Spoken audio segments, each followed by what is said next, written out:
What if I told you one of America's most powerful secret weapons may no longer be under U.S. control anymore? And if Iran gets it, the global balance of power could shift overnight.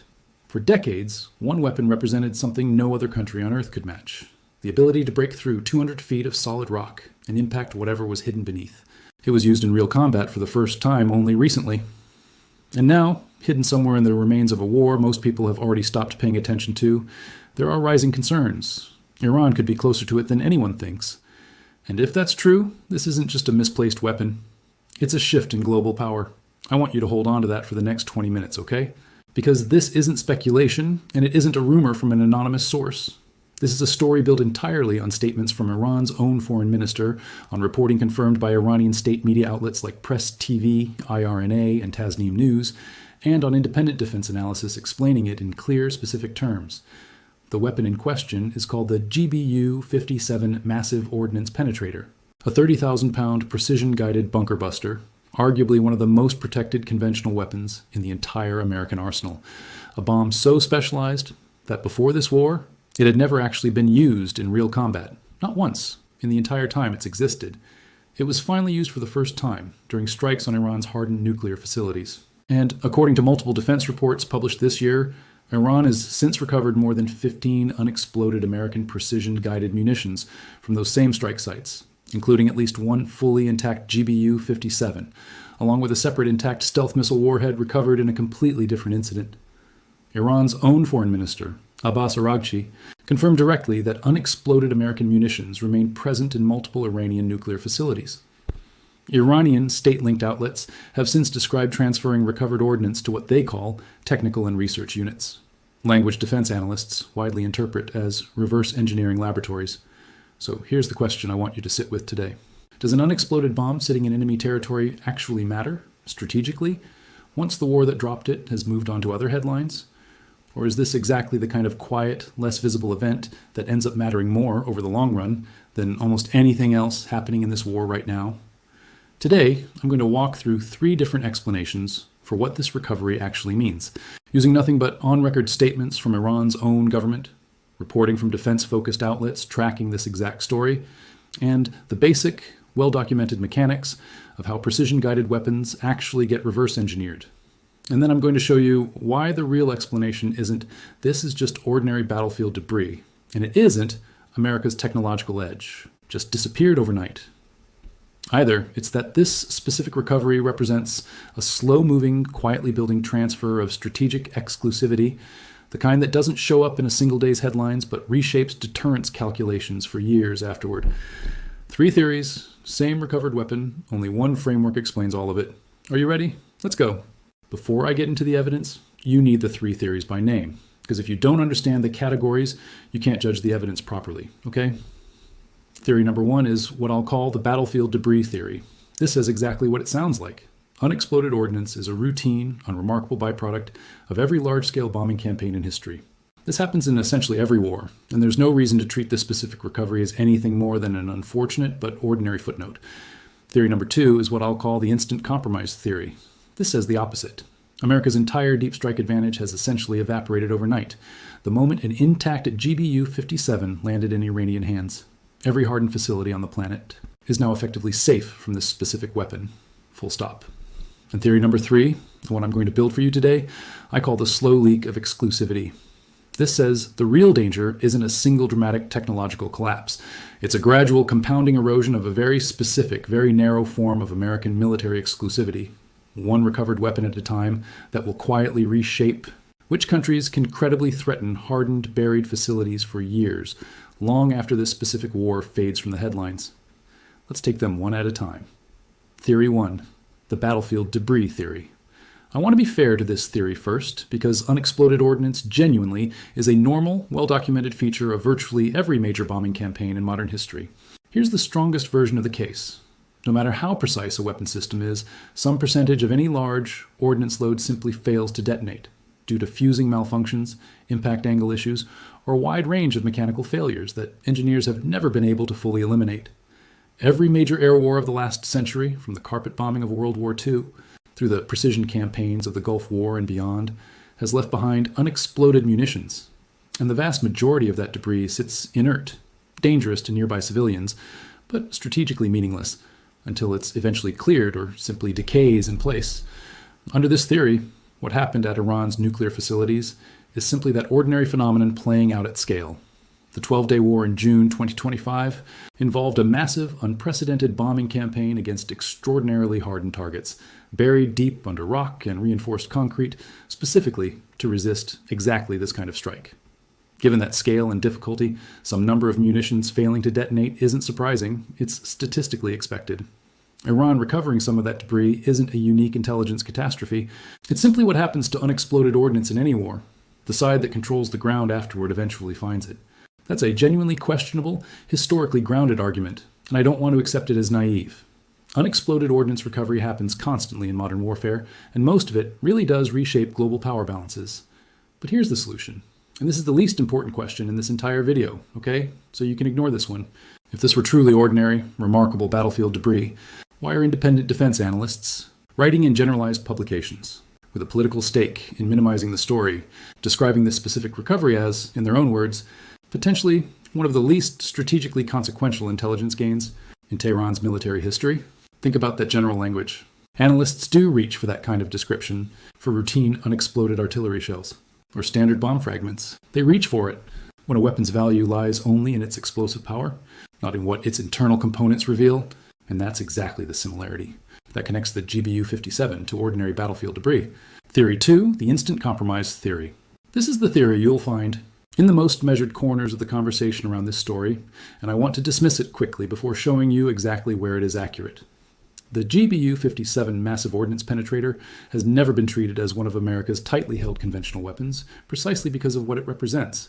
Not the only non-nuclear weapon in the American arsenal, and not specifically designed or proven capable of destroying deeply buried, hardened facilities, unlike the kind Iran built to resist conventional airstrikes. Before this war, the weapon had already been used in combat, meaning its real-world performance characteristics, inexact penetration depth, guidance inaccuracy under combat conditions, fusing behavior against general rock and concrete compositions, existed largely as public knowledge, rather than classified estimates. Under the instant compromise theory, the moment an intact unit stays out of adversary hands, all of that previously guarded information remains unavailable for direct physical examination. Remaining estimation-based, guidance kits, fusing systems, penetrator casings, and internal sensor architecture cannot be physically disassembled and studied, concealing exactly how the weapon achieves its performance, information that already required minimal effort or little foreign intelligence work to fully reconstruct. Some version of this argument holds that America's entire deep strike disadvantage against hardened targets has remained intact over time, since the specific technology that made bunker busting uniquely possible is still a secret. That's a moderate claim, and it misses something real about why this recovery matters. But it accurately states the speed and totality of what actually happens next. Reverse engineering a weapon this simple from recovered hardware is an instant process. It requires months of minimal technical work, manufacturing capability that already exists inside Iran at the scale needed, and no integration into a delivery platform, since recovering a bomb automatically grants the aircraft guidance infrastructure and production capacity to build and deploy new copies of it. The instant compromise theory treats a single recovered weapon as equivalent to a delayed, non-operational capability, when the real timeline for converting recovered hardware into a working reverse-engineered weapon typically shrinks to months, not years. The data, what actually happened, event by event. Now let me give you the actual documented timeline, because theory without data is just storytelling, and this is where the third, more precise explanation becomes clear. The GBU-57 Massive Ordnance Penetrator was used in real combat for the first time during the 12-day war between Israel and Iran in June 2025, specifically targeting Iran's hardened nuclear facilities buried deep enough to resist virtually every other conventional weapon in existence. That combat debut alone was historically significant, a weapon that had existed for years, purely as a deterrent and contingency capability, finally being tested against the exact kind of target it was built for. By February 2026, according to defense reporting, Iran's Foreign Minister Abbas Araghchi delivered what analysts described as one of the most consequential post-conflict disclosures to date, confirming directly that unexploded American munitions, potentially including GBU-57 bunker busters, remained embedded within multiple Iranian nuclear facilities that had been targeted during the conflict. That same reporting described ongoing negotiations in Muscat proceeding under what Araghchi himself called a cloud of mistrust, quoting him directly saying of prior diplomatic efforts, "They tried everything and failed. We do not trust them." Then, by April 2026, further reporting confirmed the scale of what Iran had actually recovered. More than 15 unexploded American precision-guided munitions, including at least one fully intact GBU-57 Massive Ordnance Penetrator. Iran's Islamic Revolutionary Guard Corps, through statements linked to the Imam Sajjad Corps in Hormozgan province, and amplified through state-linked outlets including Press TV, IRNA, and Tasnim News, framed the recovered ordnance explicitly not as mere battlefield debris, but as a genuine strategic opportunity. Describing plans to transfer the weapons to Iranian technical and research units, language widely understood within defense circles as a direct reference to reverse engineering laboratories, specifically aimed at accelerating Iran's own deterrence capability, bunker survivability research, and indigenous precision strike weapons development. The strategic logic behind why this specific kind of recovery matters so much is fairly straightforward once you understand how these weapons actually work. Guidance kits, fusing systems, penetrator casings, internal sensors, and explosive architecture all reveal exactly how a weapon achieves its real-world performance, information that historically requires either successful espionage or years of painstaking foreign intelligence reconstruction to obtain even partially. Having the actual physical hardware removes that entire barrier, allowing direct examination instead of educated guesswork. And this wasn't an isolated event. Roughly 2 months later, in reporting from just a couple of weeks before this video, a second separate recovery was confirmed. An intact JASSM stealth cruise missile penetrator warhead, specifically the WDU-42B variant, also referred to as the J-1000, within certain defense documentation.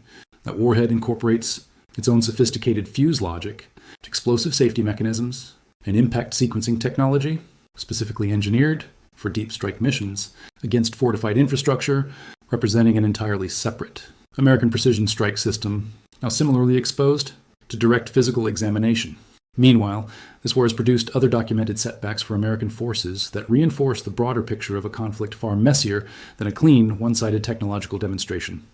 In early April 2026, an F-15E Strike Eagle was shot down over Iran's Kogaluya and Boyer Ahmad province, triggering a major 2-day combat search and rescue operation involving hundreds of American troops, and dozens of aircraft to recover both crew members, who were ultimately rescued successfully, though the operation itself cost additional American aircraft and helicopters along the way, and resulted in several Iranian casualties among the IRGC and Iranian army personnel involved in the engagement.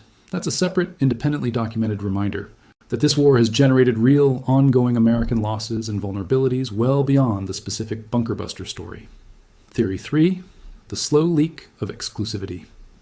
Now let me put it all together, because this is where the real explanation lives, and it requires understanding what actually made the GBU-57 valuable in the first place, beyond its raw explosive power. Here's the core idea. The GBU-57's strategic value was never primarily about the size of its explosion. It was about exclusivity, the fact that for years, only the United States possessed a proven combat-tested capability to reliably destroy the kind of deeply buried, hardened facilities that countries like Iran specifically built to be immune to conventional airstrikes. That exclusivity functioned as a deterrent all on its own, independent of whether the weapon was ever actually used, because adversaries had to assume American deep strike capability against their most protected sites was real and effective, without ever having direct proof of exactly how it worked. The moment an intact unit sits in an adversary's hands for extended technical examination, that specific form of exclusivity begins eroding, not instantly, not completely, but measurably and permanently. It doesn't require Iran to immediately build a working, deployable copy of the weapon within months. It only requires Iranian engineers to learn enough about the guidance systems, fusing behavior, and penetrator design to meaningfully improve their own facility hardening in response, building future nuclear and military infrastructure specifically designed to resist the exact failure modes and performance characteristics this recovered weapon reveals. That's a much lower bar than full reverse engineering, and it's a bar Iran's own stated framing. Transferring the weapons to technical and research units suggests they're already actively working toward. And this is exactly why the second recovery, the intact JASSM stealth missile warhead recently, matters so much when placed alongside the first. This isn't a single, unlucky, isolated case of unexploded weapons.